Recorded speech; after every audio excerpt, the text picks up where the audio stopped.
Hello, everyone, and welcome to Locked On Flames. Sean Monahan has had quite the fall from grace with injuries and just the inability to stay healthy, and has put the Flames in a difficult position when it comes to his future on the team. With 1 year left on his very expensive contract, what comes next for the first rounder? You're Locked On Flames, your daily podcast on the Calgary Flames. Part of the Locked On Podcast Network, your team every day.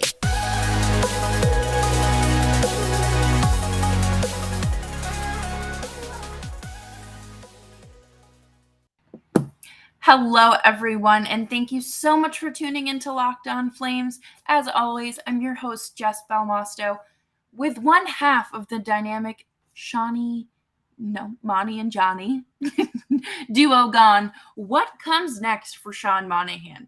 Do his injuries force him to retire early, or is he set for making a comeback, or does he accept that a buyout is coming and hits the market as a free agent? We'll find out on today's episode of Locked On Flames. But as always, please make sure that you are subscribed to Locked On Flames wherever you get your podcasts. We're available for free on Audible, Odyssey, Apple, Spotify, YouTube, you name it. We're there for you, and I'm happy to be here. This is the final pre-recorded episode, so I will be back tomorrow breaking down whatever news has happened in the time I was gone.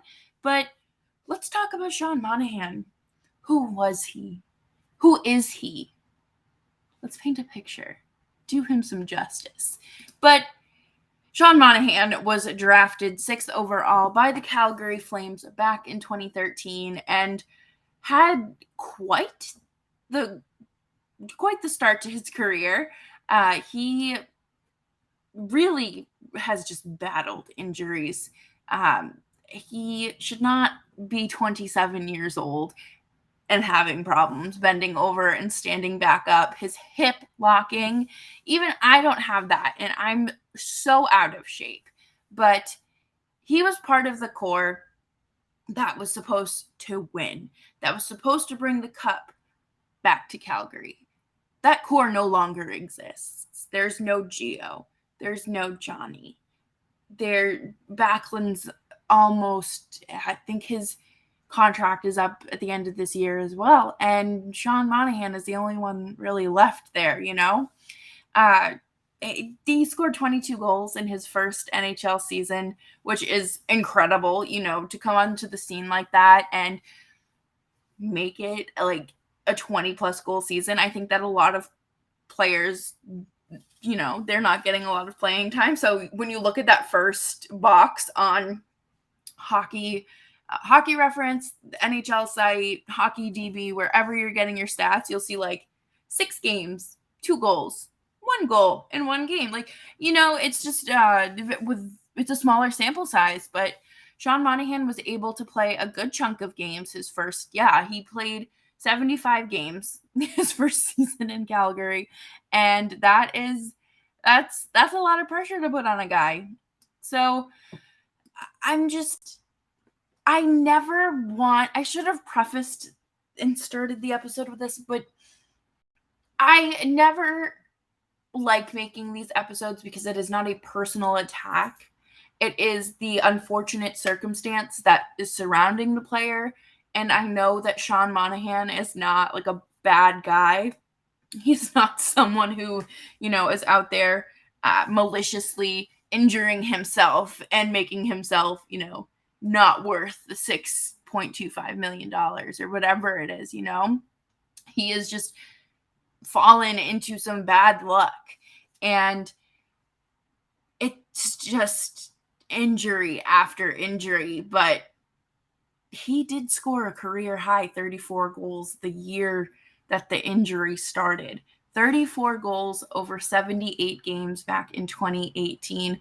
That was the year that he had wrist and thumb surgery. In the next year, he was able to come back and score 22 goals. You know, he had plenty of seasons. He had, 1, 2, 3, 4, 5, 6, 7 out of his 9 seasons as a 20 to 30 goal scorer. That, that's good. That's, you are making a solid contribution to your team. You're not just a fourth line grinder who's eating minutes. Milan Lucic, I'm looking at you. But, I think it's something that just came to a screeching halt, just like the season did back in 2019, 2020. And that was a turning point in Sean Monahan's career. And, it is unfortunate. It's so crappy to see. You see these guys who go on to play into their, early 40s, and they still look like they could bench press an elephant. And then, you do have younger players who are either plagued by head injuries, like Andre Kasha, who's 27 years old, and I didn't think he was ever going to play a hockey game again after his last season in Boston, because of how bad his concussion history was and how severe the symptoms were. And then, here you have Sean Monahan, who has spent the last 2 seasons fighting and healing from intense surgeries for anyone to heal from, let alone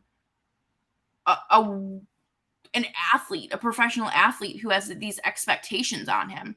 And we're going to talk more about these wonderful surgeries and injuries and side effects of these injuries coming up next, because, these are realistic and just true things that are unfortunately happening to Sean Monahan, who has just had this fall from grace, and there's no other way to put it. But before we do that, let's talk about our friends at BetOnline. Remember to gamble responsibly when you are gambling. It's just a nice reminder. BetOnline is your number one source for all of your sports betting needs. As we approach the NFL season, I'm sure that you can find some great Super Bowl predictions there. MLB trade deadline is right around the corner. You can make some bets there, as well as esports, reality TV, racing, you name it. And they even have things from golf to UFC to MMA fighting. So they have you covered from A to Z, no matter what you're looking for. And you can check them out at betonline.net. And BetOnline is a great website to, get all your sources and your information, game logs, whatever you need, and BetOnline, where the game starts. Thank you again for tuning in to Locked On Flames. Like I mentioned earlier, I will be on vacation until tomorrow, so make sure you're following me on Twitter at Jess Belmosto for the next episode. And why aren't you subscribed to the show so you never miss a notification, right? Since the pause, Sean Monahan has had 2 significant injuries. The season came to a screeching halt back in 2020. That was the season that he had the 22 goals in 50 games. No, I lied. Sorry, 22 goals in 70 games. And the thing there is that players, they fell out of their routine, just like most of us. They're at home. They're not traveling pretty much every other day. They're not conditioning themselves. I'm sure that, after that 2-week period, they were kind of like, I don't think we're going back for a little bit. So I'm sure that, they kind of fell into the whole couch potato. I don't picture athletes being complete couch potatoes, because they've been conditioned their entire life to exercise and be good. But, I'm sure that they weren't exercising and following their strict regimen that they do during the season, because they didn't know when they were going to play again. And when the season started back up in Edmonton in the bubble, the Flames obviously made it out of the first round, the play-in round, and then they made it to the second round, where Dallas eliminated them in 6 games, right? Yeah, let's all remember that. Okay. That seems like forever ago. Wow. And this year they eliminated the Stars in 7. But Sean Monahan had 8 points in 10 games, which 2 of those were goals. So, that was really great to see.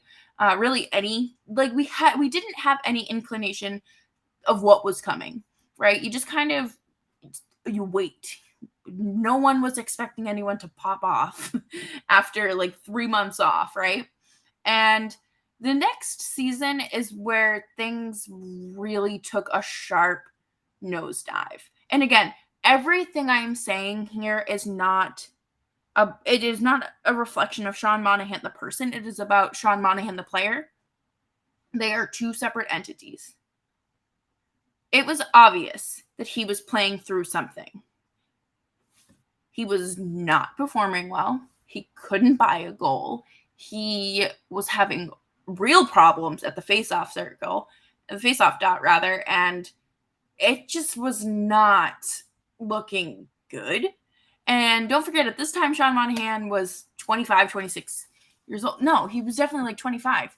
And that's when a player kind of enters that catapulting season for their peak. It's like the priming of their peak. And, you don't expect a player who has been a consistent 20 to 30 goal scorer to start to struggle like that unless there is an underlying issue here. We saw something similar with Tyler Seguin, but Seguin was 27, 28.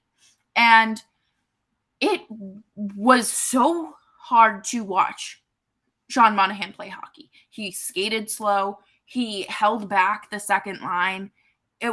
The team wasn't very competitive to begin with, but he just kind of dragged them down even further. We figured out what the issue was. He played 50 out of 56 games on a destroyed hip. He was taking tons of pain meds. They were pumping him with whatever they could so he could go out and play. Is that healthy? Absolutely not. No. There was an article that came out. I've quoted this article several times on the show, so I'm sure if you've listened consistently over the last year, you're probably like, Jess, stop talking about this article. But this article will stay with me, and it's why I advocate for players and their bodily autonomy, but also common sense here. We really need to start thinking with the effects of injuries that happen during hockey and how they'll have the consequence of those down the road, your quality of life. He could not walk to team breakfast the quarter of a mile. His leg was dragging behind him. When your foot's asleep and you're trying to walk and you're just you're limping. You're gotta try to wake it back up. That's what he was doing. That is what I'm envisioning. And, he ends up having surgery, right?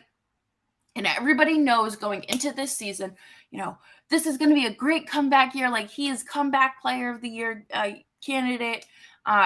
We really need to see more from him, and we can't wait for him to heal and be better. Guess what didn't happen?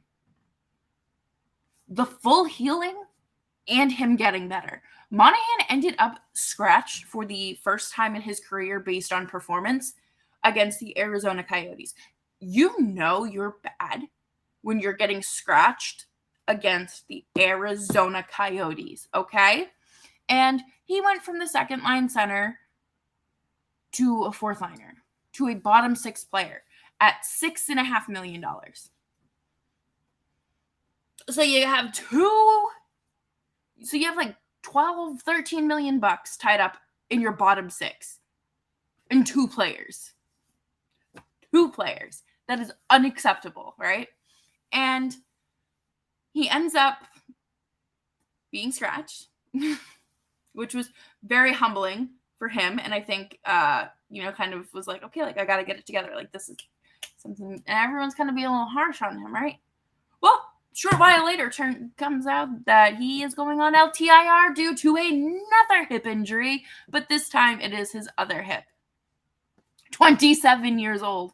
He is not that much older than me, you guys. I'm 26, I'll be 27 in December. I cannot imagine my body being, spending my entire life training to get to this level. and then one day it just like falls out on me. It just starts failing me. And that has to be so tough mentally because you know what you're capable of. You know you're not a 10-goal scorer, you know you're more than that. And then you just have to go and just rehab both hips. To have hip surgery is intense enough. And then to go and have to do it basically 2 in the same year at 27 years old, that is so intense and so brutal on your body and taxing. David Krejci ended up having hip surgery, and it took a while for it to heal. And I jokingly have called Sean Monahan the poor man's David Krejci. When he's good, he's good. But when he's injured and suffering, it's bad. He needs the time to heal. Sure, he can still play during that time, but you need to give it time.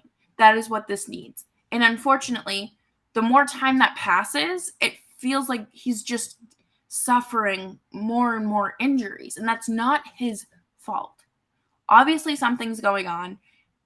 The wear and tear on your body is normal as an athlete, but at 27, to have the excessive amounts of surgeries that he has had is just really, really concerning. I feel bad for him, Obviously, you want him. I'm covering this team. I want him to perform well. I don't want to have to come on here and say, Sean Monahan should be sitting up in the press box. No, I don't like that. I don't like talking poorly about any player. Unless it's, the few that deserve it. But they're not on the Flames. So, you know what I mean, though? It's not like I come on here and I'm like, haha, yes, Sean Monahan, let's talk about his demise. No, I want to see him go out there and be a consistent, reliable offensive threat again. I would love to see that. But that is just not something that I ever see happening again. And that stinks. Because these are supposed to be his best years of his career ahead of him. And he's spending it in hospital beds, in physical therapy. It's really unfortunate. And he got married. So I'm sure he wants to have, I'm sure they're going to start a family soon. And if he could not bend down and like get back up, like hinging, like when you bend down, that's a hinge, or squatting to pick up a child or your dog or just stuff on the floor, and you have a hard time doing that at 27. Can you imagine the impact that that's going to have on your body 5 years down the road, 15 years? What about when you're 50? I don't know. It's just a lot to think about, and hopefully he has had these conversations with his agent, with the Flames, because these are not easy conversations to have. Coming up next, we are going to talk about a possibility of a buyout, what that would look like for the Flames, what it means for Sean Monahan, and what makes it different than Lucic's. Thank you all so much for tuning into Locked On Flames. I greatly appreciate it. Please make sure that you are subscribed to Locked On Flames wherever you get your podcasts. There are very few things I'm good at, and math is one of them. Math is not one of them. Sorry. But right now, the buyout window is open. We see it all the time. We see players being bought out due to injury, due to whatever, just not playing well.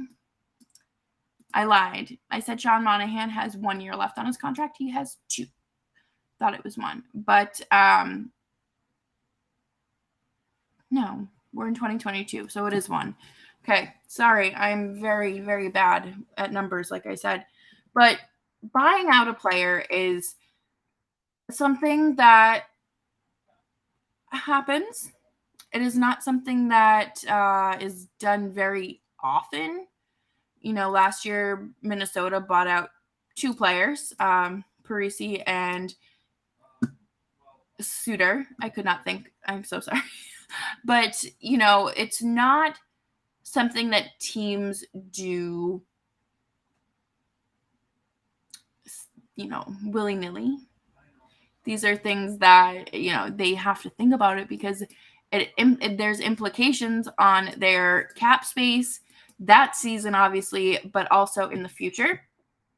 And I'm pulling up Sean Monahan's buyout calculator on Cap Friendly. Honestly, shout out to Cap Friendly.